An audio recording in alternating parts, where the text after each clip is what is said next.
All right, let's try that again. I need a little bit more energy. I'm sorry. I'm one of these I need feedback type of guys.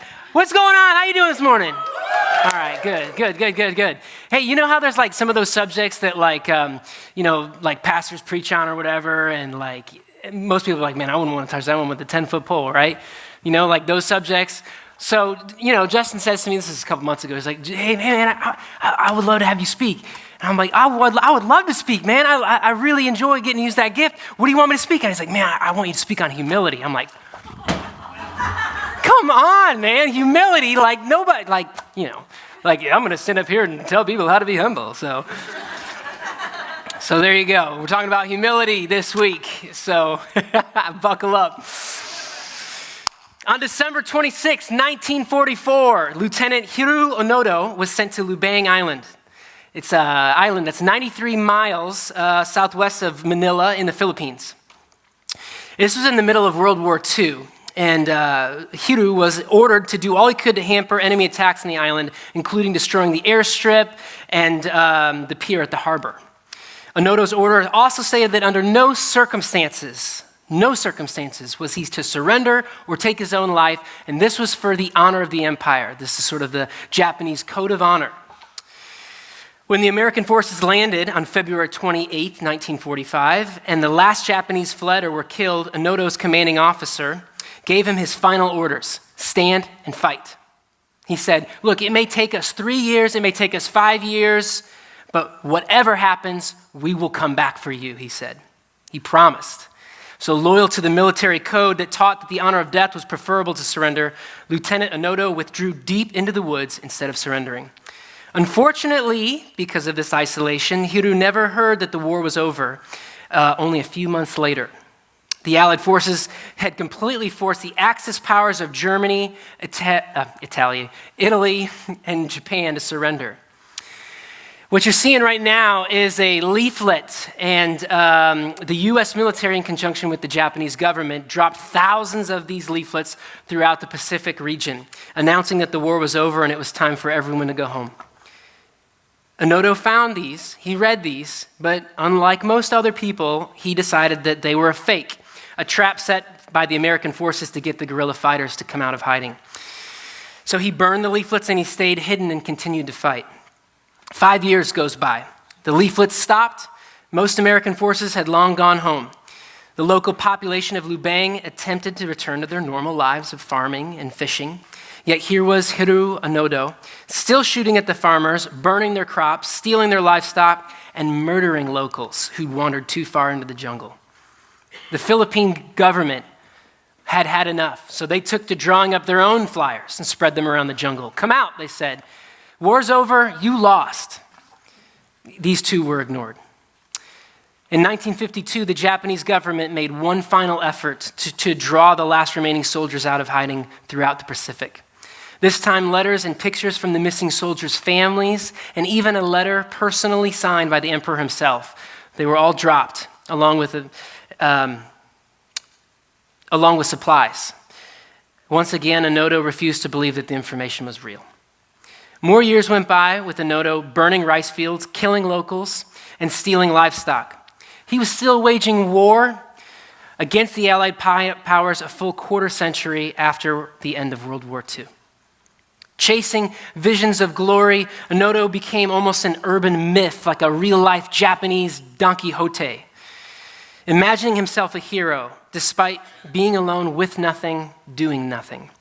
He had given up most of his life to a phantom war. He was officially declared dead back in 1959, but by some miracle, he was finally found by Norio Suzuki, a student adventurer that was searching for him, a panda, and the Yeti. He found the guy and the panda. He'd never found the Yeti. Sorry to disappoint you. He found him in 1974.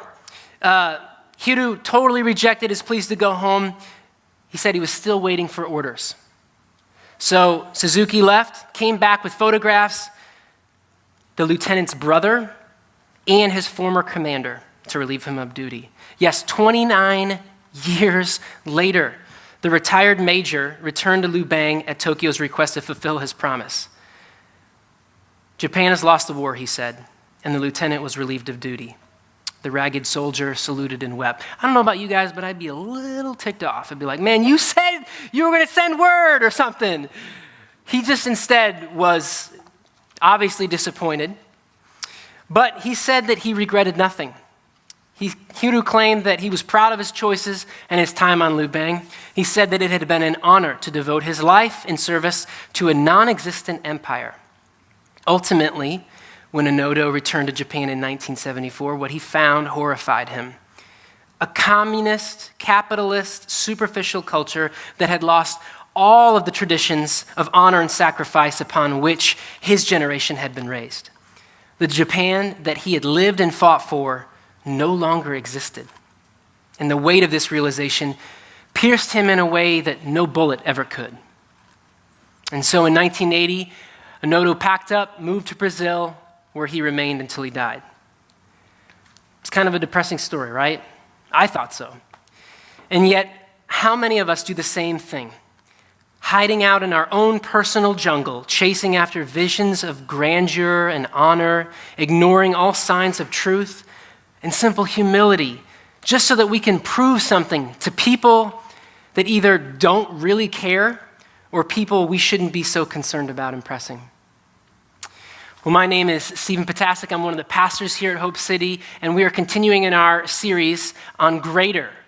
And each week we talk about which is greater. The first week, we talked about being real, being greater than being perfect. It was just sort of a message about being authentic, being vulnerable is better than putting up a front and a false facade. Second week, June 11th, we talked about failure versus not trying and how failing at something is actually better than not trying at all, going to our deathbed saying, what if? Sort of a to love and lost is better than to have never loved at all message. The third week, we talked about adversity being greater than comfort and how sometimes we prefer to stay in our cocoons or to tuck our heads in the sand rather than pursuing the things that we feel called to or excited about, but that are really hard and challenging. Last week, Justin talked about forgiveness being greater than getting even. That one was hard for me. I left just asking so many questions and really wondering, what do I need to do to forgive versus my desire to get even. And this week, I'm speaking on humility being greater than honor. Honor is defined by Merriam-Webster. Who is Merriam-Webster, by the way? That's two people, right? Because like Webster was like that guy on Growing Pains, right? Man, okay. All right, I'm older than most of you, apparently, so. Anyways, honor is defined by Merriam-Webster as having a good name or public esteem, its reputation. It's also known as showing of usually merited respect or recognition. Now, there is nothing wrong with these things, okay? There is nothing intrinsically wrong with these things. Many times, honor is a natural consequence of doing good work, of being loyal, or even a lifestyle of humility. Many soldiers returned home from World War II being decorated and honored, and it was a just and a good thing. The problem with honor comes when it is what we seek after, when it's what we crave above all else, when it's not kept in check. When honor becomes the primary focus, it can cause us to do crazy things. Things like camping out in the jungle for 30 years after you've been told time and again that the war's over and you lost. Cheating to get ahead, stealing items to impress others, lying in order to be liked by someone who probably doesn't even love or care about us all that much. Honor that is naturally ascribed to us is not a bad thing. It's a good thing. It's our lust for it that gets us in trouble. Humility, on the other hand, is simple freedom from pride and arrogance. I like the way C.S. Lewis says it. He always has a way of saying things better than everyone else. He says this: true humility is not thinking less of yourself, it is thinking of yourself less. Let me read that again because it's a little bit like verbal ninjutsu. True humility is not thinking less of yourself. It's thinking of yourself less. See, humility is not an argument for self-loathing. It's an argument for self-awareness. And this is the proposition I want to give to you this morning. True disciples, ordinary disciples of Jesus, the followers of Jesus, exhibit a simple posture of humility. Let's take a look at Matthew chapter 20. Jesus calls his disciples, his followers together, and he says this, "You know that the rulers of the Gentiles lord it over them, and their high officials exercise authority over them. But not so with you. Instead, whoever wants to become great among you must be your servant, and whoever wants to be first must be your slave.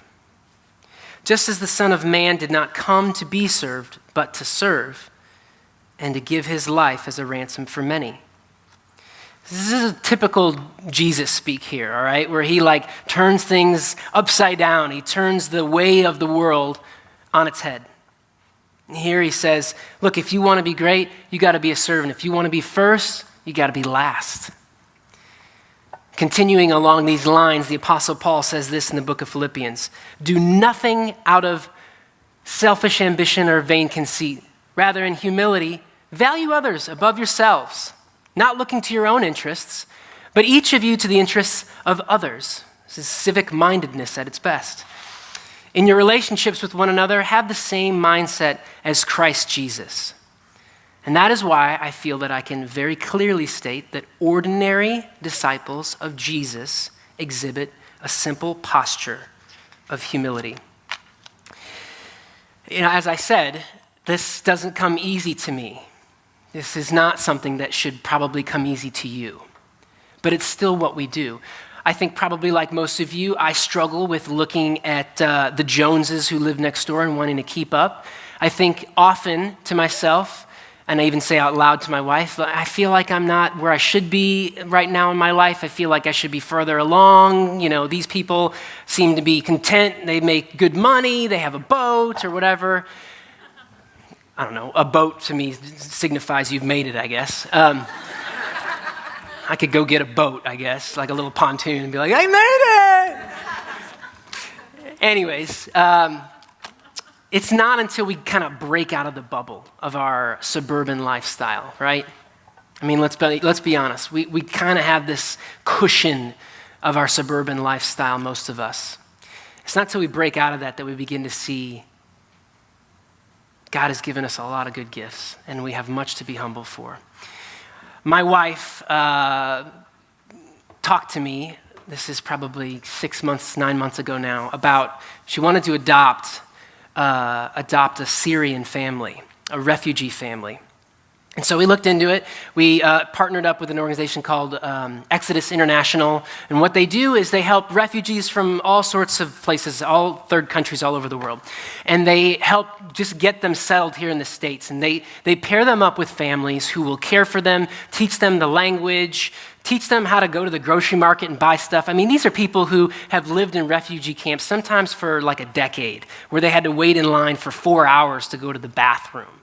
They don't know how to drive a car, and they don't know how to, ask for change and things like that. They don't know how to tell their superintendent, no, I'm paying you rent, so you do need to fix the leaking plumbing. And so I was like, absolutely, I think it would be great for us to love on some people who, in our culture, particularly in our country, we're very afraid of, and we sort of hold at bay. And so several months ago, we adopted a beautiful family, and I have since become good friends with the dad, the husband. This is a picture of me last night, actually, with my friend, and we had a great time talking. You'll see another picture here. This is of the whole family. With our family, their kids, with our kids, and the other goofy-looking white people are just friends of ours who came over to see what we were doing. And so we have them over for dinner, and our kids play together. They have us over for dinner, and they have shown me a lot. Last night, my friend talked to me about where he's from, Homs, Syria. This is a picture of Homs, Syria, as it stands today. It didn't look like this until 2011. It was a beautiful city. It had architecture. Most of the Muslim world is known for having beautiful architecture. They've brought over architecture into Spain. A lot of the things that we consider beautiful in America are a result of the architecture that came from the Muslim world. This, as you can tell, is desolate. It's been bombed out. In 2011, the government came in. They mowed down innocent people, women, children, who were having a peaceful protest. So as a result, our friends took their 6-month-old son, their 1-year-old daughter, and their 2-year-old son, and they fled in the desert. He was shot in the leg trying to escape, shot in the abdomen, and shot in the back. He was a relatively wealthy store owner, and they fled with nothing. They fled no cars, no money, nothing. They made their way to, I think it was Libya, where they found, Damascus, thank you, Damascus, which is the capital, where he was treated for 7 months in the hospital. He really probably should have been a quadriplegic, miraculously walks with a cane now. And they found their way to a refugee camp where they stayed for 4 years. And while they were at the refugee camp waiting to get in to some country, the kids grew up and they started learning a little bit of English, a little bit. They weren't able to work. You're not able to work in a refugee camp. So they finally got placed and made their way to America a couple of months ago. They were given $100 by Exodus International and 6 months rent. Section 8 housing. That's it. That's all they were given. Here you go. Plopped you down.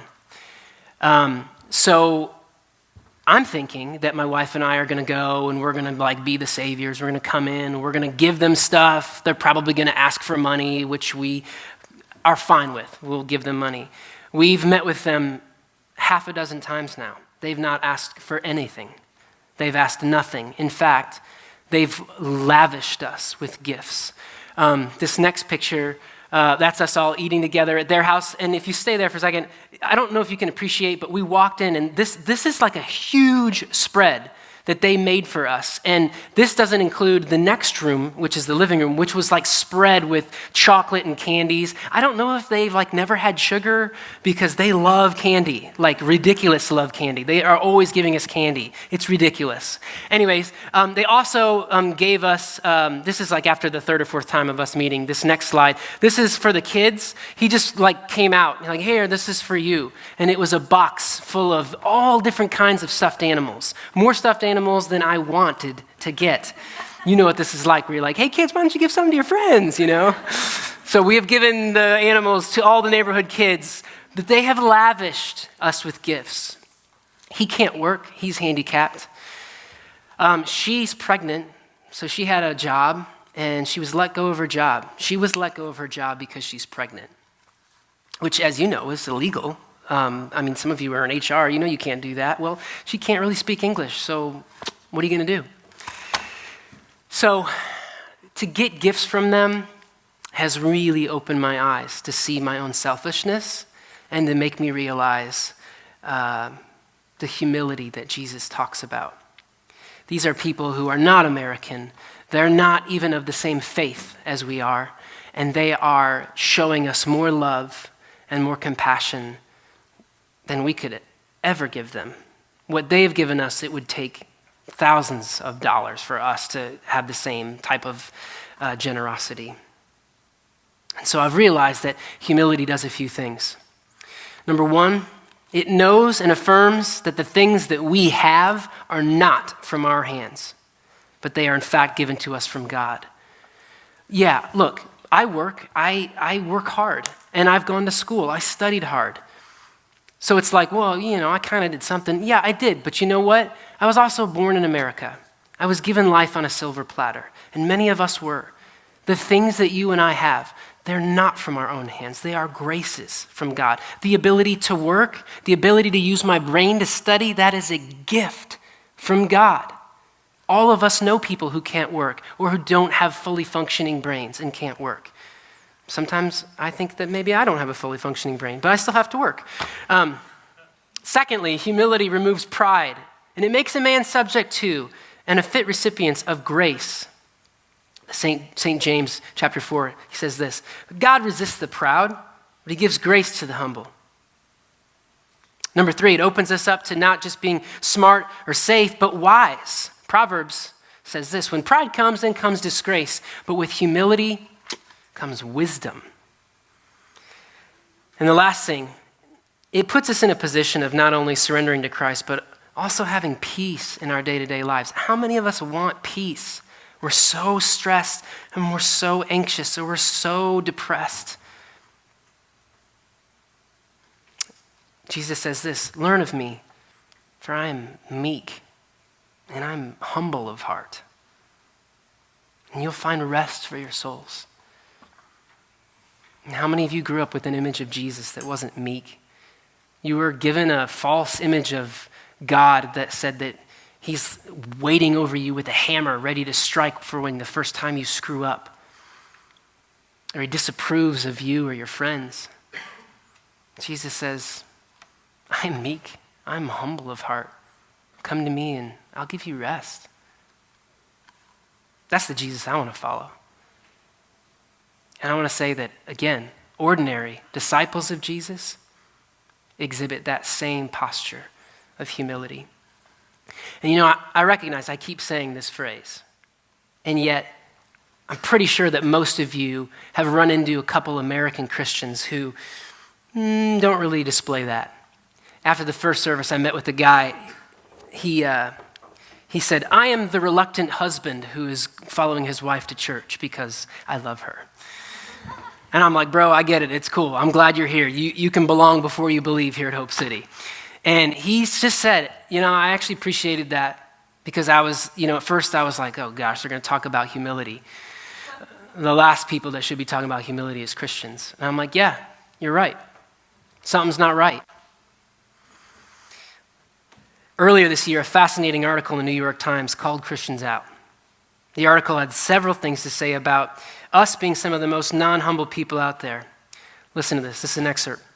Unfortunately, humility is a neglected Christian virtue. It's kind of odd, given that humility should be a defining trait of Christians. The resurrection, celebrated by Christians throughout the world on Easter Sunday, was made possible only by an act of unsurpassed humility. According to St. Paul, Jesus did not consider equality with God a thing to be grasped. Instead, Jesus emptied himself, this is the scriptures, taking the form of a bondservant. And being found in the appearance as a man, he humbled himself, being obedient to the point of death and even death on a cross. Yet humility is hardly a hallmark of American Christianity. And listen to this, especially, but by no means exclusively among those Christians prominently involved in politics. Ooh. There we see often arrogance, haughtiness, and pride, which is not only the original sin, but also arguably the one most antithetical to a godly cast of mind. You know what? This writer was spot on. Spot on. And how odd is that in the face of such glaring scriptures as Matthew 23, when he says, Jesus speaking, the greatest among you will be your servant. Those who exalt themselves will be humbled, and those who humble themselves will be exalted. And yet, so often members of the Christian religion will run around meanly spouting their political views on hotly debated topics such as welfare, health insurance, or family values. And yet we completely bypass the scriptures that relentlessly, clearly state that the key hallmark of a follower of Jesus should be humility. Humility. And to that, I would say, look, it's great that you have an opinion on issues. It shows that you are intelligent, that you can think, and that you're a member of a democratic society. I'm glad that you and I can have our viewpoints. And I do have viewpoints. I'm glad that we can share those and that we can say those in the public sphere and not be bombed like my friend and his family for disagreeing with the government. But how we say it is important. And let's not forget the not so hotly debated passages of Scripture that encourage us to esteem others as more important than ourselves, or to live a life free of pride and arrogance, to not act and think like we've got it all together when in reality we're just as messed up as anybody else. or to recognize that all the good and perfect gifts in our lives came to us solely because of God's grace.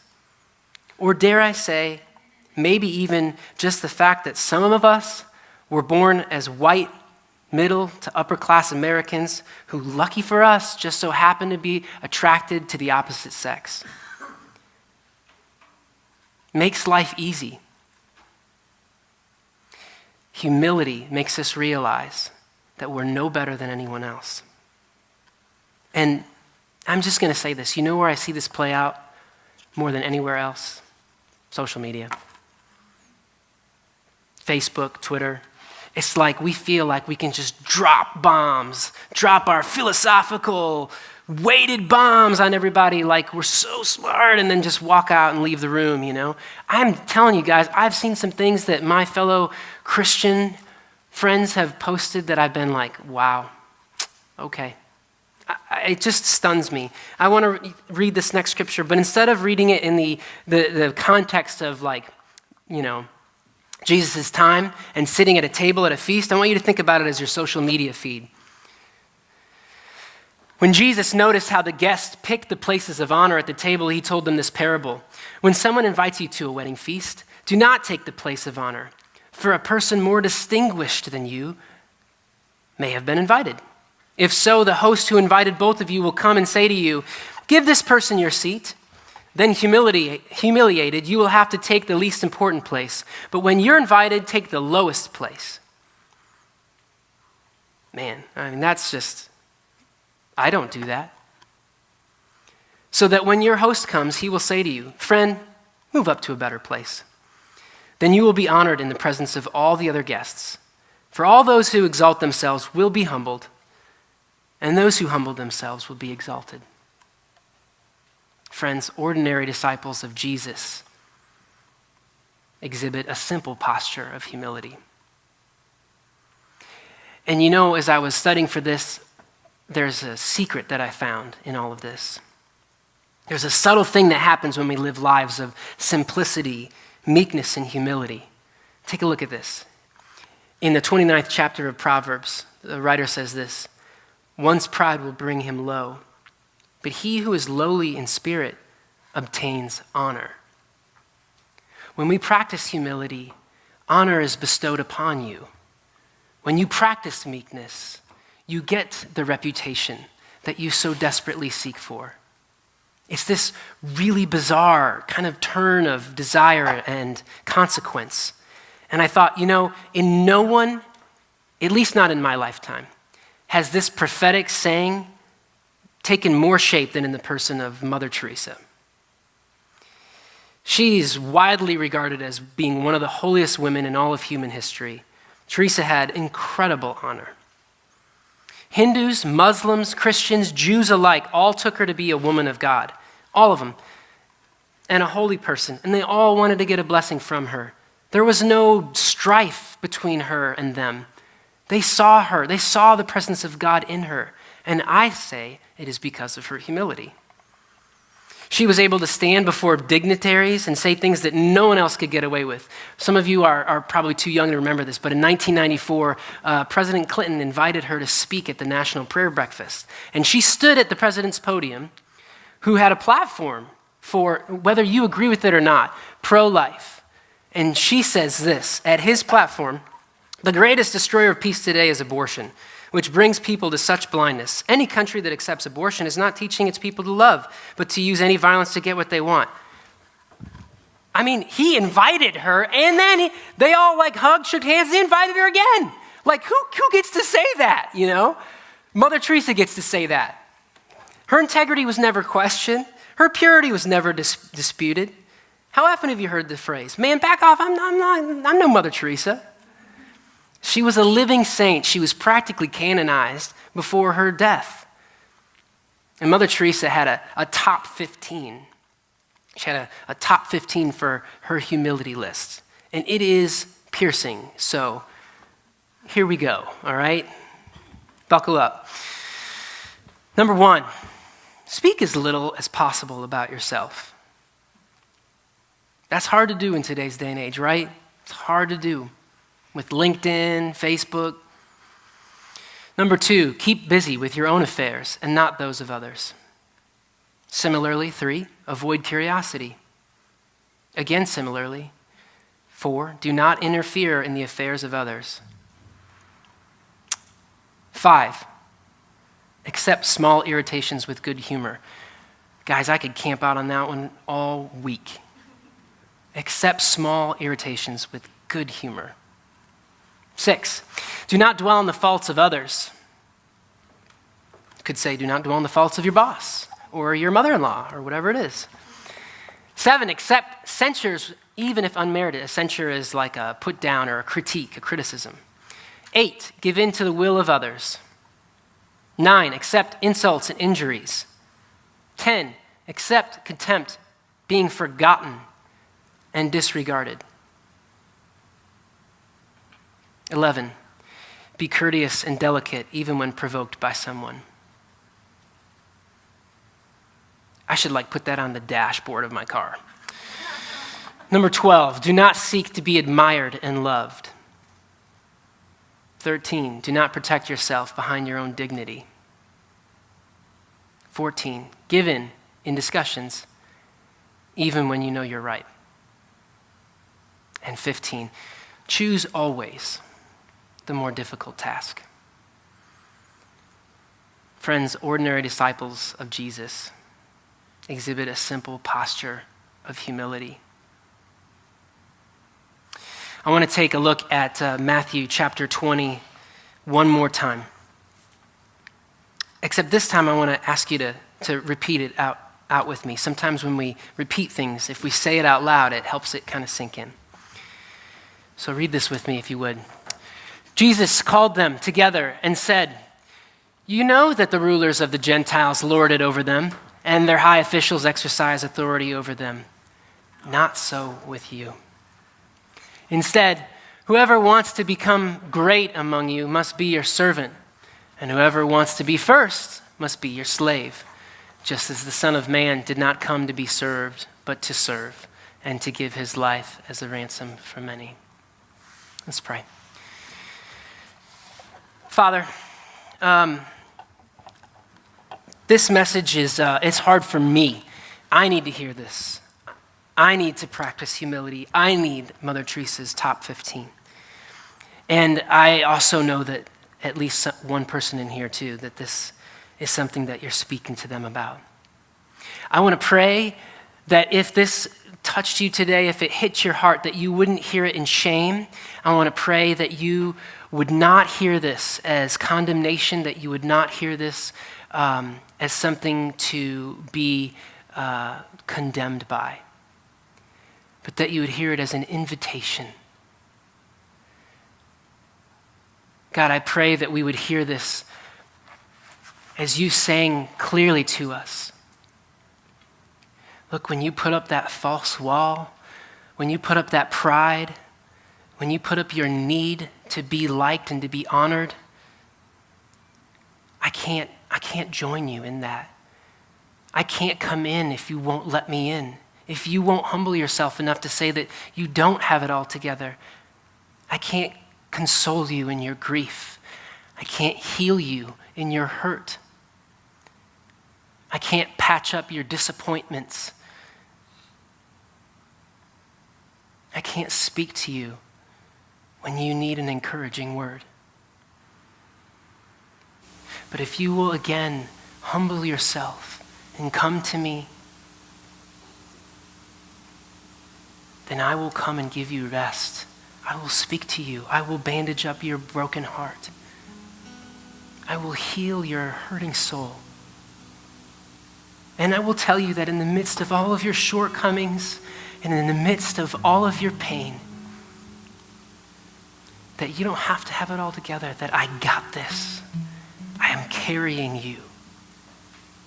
And I will give you the grace you need for tomorrow.